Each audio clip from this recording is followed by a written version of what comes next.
So, hello, hello, hello. Welcome back to part 4 of our yearly goal setting. Oh, that's where all the mascara's gone. It's now on my fingers. That's I've got eyebrows on and I've washed my hair. Like, it should feel very special. Um, Sometimes happen.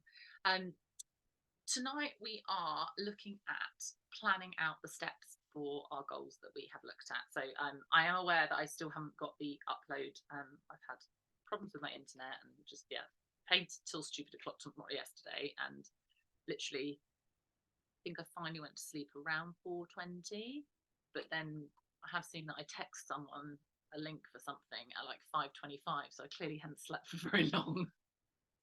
Um, Never mind. And then I kept having issues with my internet, so hopefully I'll get it up after this before I go out. But we've got the rest after this session. The next session isn't until the 28th or the 29th of November. So at the moment we've got sessions on both of those nights. One of them is our monthly goal setting, so one of them will be about planning December, and then one will be about planning the final part of this, of planning our yearly goals. Just going to kind of wait and see which one works best for which, because there's something on both evenings. So get them both in the diary, and they're on the Google Calendar, the Happy Lifestyle Club Google Calendar as well. So tonight we are looking at planning steps. So I went to go and do the worksheet and realised actually what you need is a blank piece of paper. And it would have just had like the logo in the corner, and I was like, this feels a little silly. Let's just get a blank piece of paper. What I would personally recommend is 2 blank pieces of paper per goal. One to do the mind map, which we're going to talk through in a minute, and then the second one to be able to put it into better list format. Part of session 5 is typing these up and putting them onto Trello, and talking about that then. So it doesn't need to be hugely neat as long as it's coherent, and you can understand what's going on and understand the timeline of what it is that you need to do and all that jazz. Then we're all good. We're all okay. And they're putting it into like actually setting timers, putting it into our Trello lists and everything is part of our number 5 session, which is why it's so far in the future, because it means you've got time to review all the things that we've done over these last 4 sessions, make sure that you're really happy with all the details of all of them, and that you've got like your best action plan in place. So you've got a couple of weeks to mull it over, catch up on the videos, watch them back a few times if you need to, and work through the additional ones. So mind maps can mean lots of different things. Some people they'll do drawings and little sketches with them. For these ones particularly, I look at it as breaking it down into steps. But this is why I have 2 pages for a goal, is that you can go a little bit crazy on the mind map, and then you can make it a little bit more coherent when you put it into list format, into a format that works better for you. And it could be list, it could be like a pyramid, however you're gonna, we'll talk through that in a second. For the mind map, you want to start with your goal that you've defined going in the middle, which most of us are still working on, because I said got the rest of the month to process all of that. So you'll put your goal in the middle, and then you're looking at literally spiking off with what steps you need to complete to break that goal down. And then from those, you spike off again and you break down to your next steps. Like what are the next steps that you need to do? And as with always, you break it down until the steps don't feel overwhelming. And now, as we always talk about, what is overwhelming today, most things, might not be what is overwhelming tomorrow. It might be, you might be calmer tomorrow and feel like things are less. So we're going to have to adjust a little bit. But just understand, particularly for yearly, because you're looking so far ahead, try and think back through what works for me. Think about when we did session one or two, where we talked about why hadn't you achieved any of the goals that you hadn't achieved. Like, think about what were your stumbling blocks there, and are any of those stumbling blocks reflected in the steps you've got. So if you found that, literally can't think of an example, if you found that X was really hard last time and X appears as one of the steps this time, maybe X needs to be broken down into X, 1, 2, and 3.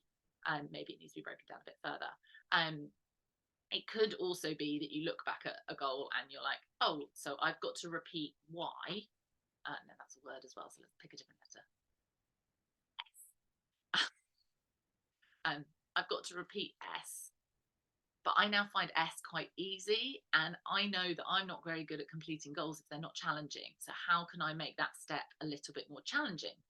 So it goes both ways. You don't want them to, I think if we have too many really, really tiny steps, we never get round to starting because we're like, oh, it's fine. They're all so small. It doesn't matter. But then we get to December and realize we haven't actually completed any of the goals because those steps were so small or it seemed so easy. So for example, my one 2 years ago, I wanted to do 12 books in 12 months. And then I got through 4 in January and stopped reading. And I was like, this is going to backfire. So I switched it and it became 22 in 22, which was really challenging. I just about finished it. However, I did not apply that same principle to my book reading for this year. And so I set myself, I think I set 15, I wanted to read 15 books.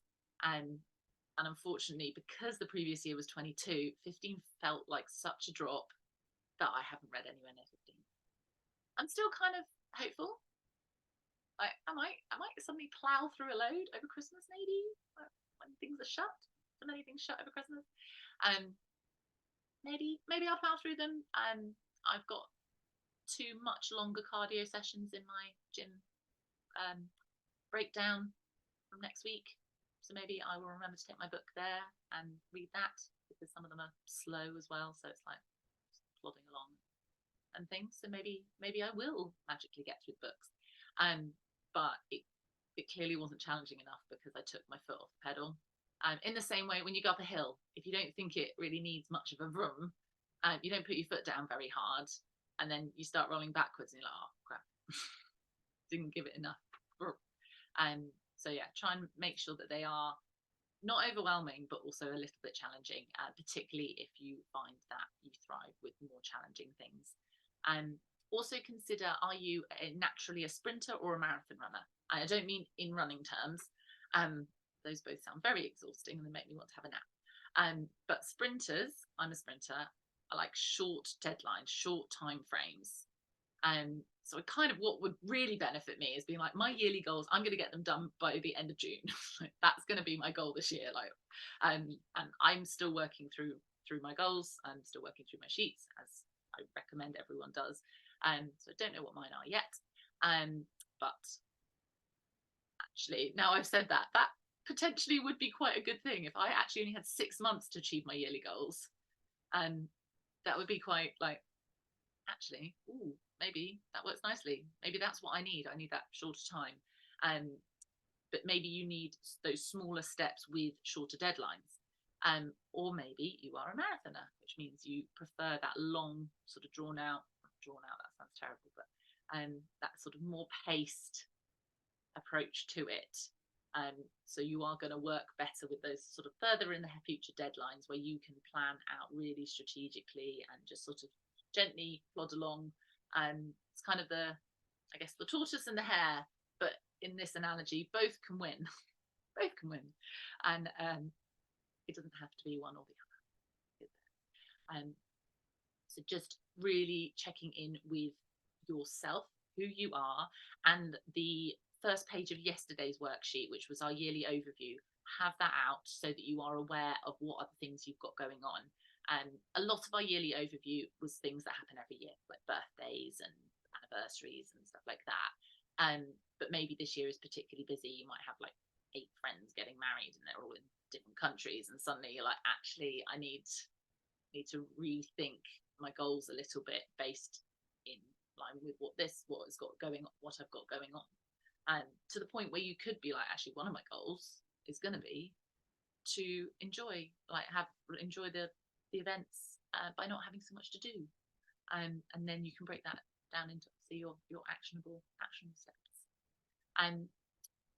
I would then go, so we've got our goal in the middle, we've got our set of next steps, and then our next steps, and then if we need to, our next steps. I feel like by the time we get to this 3rd level, not all of the items will get broken down. There might be a couple within that you're like, actually, yeah, no, need to know. one of the things we will do in the 5th session is put together our like December list. So actually, yes, we will do the yearly goal setting session on the 28th and plan for December on the 29th. Decision made. I knew there was a reason. I'd put them in the other way around, and I was like, oh, something that's not right. So in that, we will actually make a mini list of things we need to get done in December to help support our goals kicking off in January. So this would be things like, this bad boy here actually. I wanted to drink more water. I wanted to drink out of a glass bottle because I didn't like the plastic one. And I wanted something with the numbers on it. So one of my goals for my mini goal list for December was to find the bottle I wanted so I could put it on my Christmas list for other Christmas, which I did. So we will go through that a bit on the 28th too. But thinking about, as you're going through this list, if there's any really obvious ones, you could just pop a little star next to them or highlight them as you go through. And there might be ones that, like I said, end up having to go a bit further out. And then you can use that mind map to transfer it onto the next piece of paper. In whatever format works best for you. You might go, actually, I'm going to stick with the mind map. I'm just going to do it really neatly. I often start with one side of the page and then expand outwards. But I would do that with, I've got this paper. Any paper in here? Well, I've got Post. I got rid of my old filing cabinet and I haven't replaced it, so let's find a piece of paper. There we go. Rainbow Sky form. But I personally do mine here, so I'd write the goal here, and then I've got the space to expand over. But that's just me, because I like to have lots of little steps, whereas if you want to have broader steps, you might prefer to do it this way. I'll actually do it on A3 or bigger if possible as well. It's much better that you've got white space in between and you've got more space on your paper than you need. Then you've suddenly like got halfway through and there's not enough space. So if possible, try and do A3 or bigger, or mind maps, and then the tidying up your mind map and putting it into a bit more of a coherent system. And one of the things that I do before I transfer mine over is I will number the bits, the layers, as it were. So we've got this one goal in the middle, and then we've got all our little pods around it. Is I will number these pods in priority order, and there can only be one, there can only be two, etc., etc. And I know that once you get to the next level, there might be you might have to do something for number 4 before you finish off the last step of number 1. Yes, I get that. But just have a rough idea of which ones of this first circle need to be completed first. And now that could be twofold. That could be literally practicalities. So you have to build a house before you decorate the rooms. So obviously build a house would be step 1, decorate the rooms would be step 2. So it might literally be the practicalities of it. It might be find new member of staff, train member of staff. You can't train a member of staff you haven't found. So really obvious that some of those will jump out at you and be like, yes, I need to do that. Other ones we need to factor in are the fact that if we give ourselves a little bit of a win, we're going to be so much more motivated to keep going. Because we're only human, that's what we do. So if you've got one on there, you're like, that step is super easy. I know that's going to give me a really good boost. Then maybe you're like, I'm going to get that done, get that ticked off, because I know that will spur me on. Again, it's knowing you. You might also be more of a frog eater, and be like, actually, I want to eat the hardest one first. I'm going to use all the energy I get in January at the start of my goals to eat that hardest one first. And then I will give myself a break, and my next one's going to be slightly easy. So balance between the two of the logical order, but also remembering that we are human beings and we have to feed our motivation, feed our willpower. Also looking at your yearly overview. If you're looking at your second pod, you're thinking, actually, that's probably going to be about 3 months into the year. Oh, wait, I'm abroad for a month, 3 months into the year. Let's give myself something really simple to do, or something that can be done on my laptop instead of needing to be at a specific location. It can feel a little bit like logistical, and obviously stuff happens in life all the time that's going to change it, but at least we're giving ourselves a fighting chance. Yes, my lovely, what was your question? Okay, so I was just wondering, do you have an example that you could show us at some stage, like drop in the membership or of the mind map? Because I'm trying to picture it. I'm not doing a good job of it. I did have a really old graphic, but it basically hasn't changed. Let me see if I can find it quickly.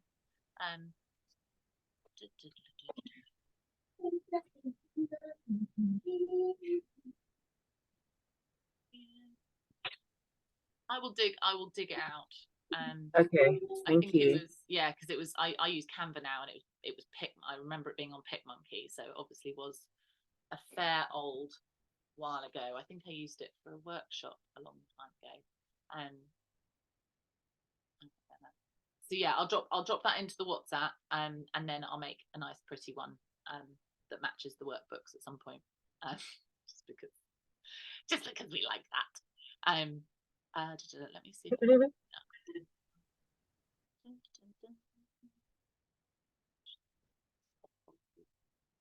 Don't go in my PicMonkey often, so it's be interesting.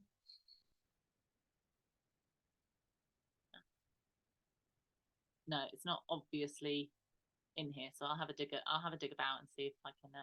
That's okay, thank you. Find it elsewhere. But if not, I've got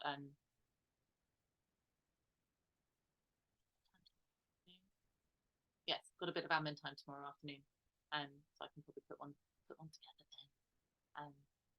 To get something I was meant to do tomorrow done today, something that did not require the internet. But yeah, it's literally bubble in the middle, and then it'll have bubbles around it, and then those will have bubbles around it, and they just kind of offshoot. But I will dig one out for you. And then what you do on the second page will be completely up to you. It's what's going to be most logical for your brain. Obviously, I'm a big fan of Trello, so my second page often starts to feel Trello-esque, because that's where I recommend putting it onto afterwards. I always say with the yearly goal setting is keep these pieces of paper, either the physical ones, or I take pictures of them and store them on my Google Drive so that I can reference back what I wrote. Because sometimes we move it over onto Trello or whatever app we want to use, and we're like, oh, why did I think that? Like, why have I put that there? There must have been a reason. I must have been a reason I did it. And we can go back to our original paper copies or photos of our paper copies and be like, there we go. That is why I did that. That makes sense now. Or no, there is no reason. There is no logical reason, and I can change it if I want to. Better a drink. I'm really, really hard. And water, not alcohol. I'm trying to drink more water. I've done fairly well at drinking alcohol for these few weeks. I'm not doing that.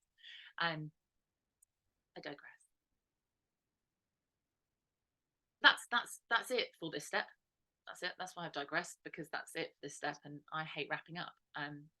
So if you've got any questions, or any questions pop into your head at any point, then do shoot me a message, and about any of these sessions, because I said I do mull them over, process them, take it slowly. We've got till the 28th, we'll be the 9th now. So you've got 19 days to mull it over and think it through. Like, stick it up on the wall, unless you've newly painted your wall and you're worried that the wall might crumble if you stick anything on it. Yeah, pop it up on the wall, pop it on a mirror, or if you've got a window that doesn't let much light in anyway, stick them up on the window so they're not damaging your paintwork. And you can go through, absorb them, and maybe you're going to have a flick through each night before bed, and maybe you're going to flick through each morning, whatever it is that you're going to do to make sure that you've checked in with them quite a lot before you set them in stone. We say stone because we talk a lot about how sometimes we don't just keep the goal because we made the goal and we changed the plan. Sometimes we just change the goal. Sometimes the goal is no longer serving us, so that is fine. But as much as we can, put these into stone, and start making the steps to give ourselves that like fighting chance and that bit of a head start, which is, as I said, we'll talk about that in the next session with what can we get done in December, and that will help make sure that we like really hit the ground in January. And still think it's crazy that people waste all that fabulous goal getting energy on goal setting, because come January everyone's like ready to do it, but they haven't planned them properly, set them properly. It's a lot of times while things fail. Definitely need to do a podcast episode on New Year's resolutions, and because it was faffing about trying to get the computer to upload things today, I haven't recorded that podcast episode that I was desperate to do. So hopefully tomorrow. I need to go and like lock myself in. Always too much noise. Anyway, I digress again. I'm going to go and try and make myself look vaguely presentable and find some clothes that aren't leggings and a slouchy jumper, because I have a feeling that's not socially acceptable. Just a punt out there. But have an amazing evening. Have an amazing few days. Do give me a shout if you've got any questions. I will get yesterday's and today's uploaded so that you can go back over them, and I'll get that graphic over to you in the next day or so as well, so you've just got a bit more of a visual that you can look at too. Any final questions? No, thank you. That was a great session. Thank you. Amazing. Yeah, thank you very much, Jess. It was great. Easy to talk through, harder to do. I think this is probably one of the longest steps. So it's quite nice that there's no session tomorrow. You can have a rock and roll Friday night working your way through this. Anyway, I will go. I will see you soon. Ta-ta for now. Thank you. Bye.